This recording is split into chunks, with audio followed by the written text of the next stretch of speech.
Hi friends, welcome to my channel. ఈరోజు ప్రోమోలో శారద గగన్ భూమి కలవటానికి ఏం చేసిందో ఈరోజు ప్రోమోలో చూద్దాం.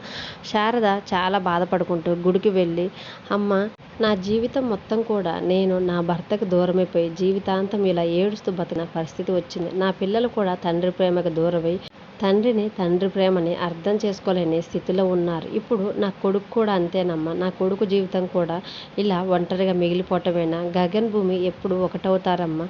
గగన్ భూమి సంతోషంగా జీవితాంతం ఉండాలనే కదమ్మా వాళ్ళిద్దరికి నేను పెళ్లి చేసింది. పెళ్ళైన నాటి నుంచి కూడా ఇద్దరు కూడా సఖ్యతగా ఉండలేక ఒకరికొకరు అపార్థాలతో దూరం అయ్యారు. ఇప్పుడిప్పుడే కలుసుకుంటున్నారు అనుకుంటుంటే కనీసం నా కోడలు భూమిని నా ఇంటికి పంపించడానికి కూడా ఒప్పుకోవటం లేదమ్మా. ఇలా నా బిడ్డల జీవితాల్ని నా కళ్ళ ముందల్లే వాళ్ళు బాధపడుతుంటే చూడడానికి అమ్మా నేను ఉన్నది. ఎలాగైనా నువ్వు గగన్ భూమి ఇద్దరిని కూడా ఒక్కటి చేసి వాళ్ళ జీవితాంతం సంతోషంగా ఉండేలా ఆశీర్వదించు తల్లి అని శారద అమ్మవారి గుడికి వచ్చి చాలా ఏడుస్తూ మొక్కుకొని అక్కడి నుంచి వెళ్ళిపోతుంటే అప్పుడే శారదను గమనించిన ఒక స్వామీజీ, అమ్మ, మీ బాధనంతా కూడా అమ్మవారితో చెప్తుంటే నేను కూడా విన్నాను. మీ సమస్య ఏదైనా ఉంటే నాతో చెప్పండి అమ్మా, నేను చేయగలంత సాయం నేను మీ కుటుంబానికి చేస్తానని చెప్పటం. అప్పుడు శారద, నా కొడుకు కోడలు అన్యోన్యంగా జీవితాంతం సంతోషం ఉండాలి స్వామి, అదే నేను అమ్మవారిని కోరుకుంటున్నాను అని చెప్పటంతో, మీ కొడుకు కోడల జాతకాలు ఉంటే నాకు ఇవ్వండి అమ్మా, ఏమైనా పరిష్కారాలు కానీ దోషాలు కానీ ఉంటే జాతకం చూసి నేను సరిదిద్దుతానమ్మా అని చెప్పటంతో వెంటనే శారద ఉన్నాయండి అని భూమి గగన్ ఇద్దరు జాతకాలని ఆ స్వామీజీకి చూపిస్తుంది. స్వామీజీ ఆ జాతకాలని పరిశీలించి, అమ్మ, ఈ జంటలకి పెళ్ళైంది కానీ పెళ్ళైన నాటి నుంచి సఖ్యత లేక విడివిడిగా ఉంటున్నారు, నిజమేనమ్మా అని అడుగుతూ ఉండేసరికి అప్పుడు శారద అవును స్వామీజీ అని అంటూ ఉంటుంది.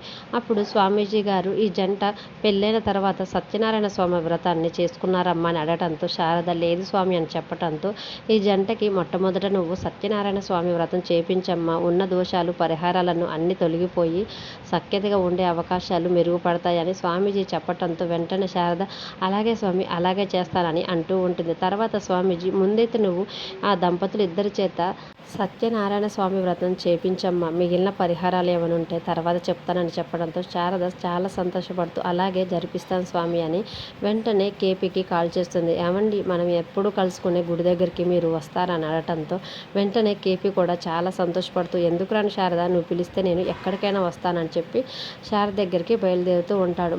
మరి శారద స్వామీజీ చెప్పిన ప్రకారం గగన్ అదే ఆకాష్ భూమిల చేత ఎలాగా సత్యనారాయణ స్వామి వ్రతం చేపిస్తుందో, శరత్చంద్రని భూమిని తన ఇంటికి పంపించడానికి ఏ విధంగా ఒప్పిస్తుందో అనేది అప్కమింగ్ ప్రోమోలో చూద్దాం. వీడియో నచ్చితే ప్లీజ్ లైక్ చేసి మన ఛానల్ని సబ్స్క్రైబ్ చేసుకోండి.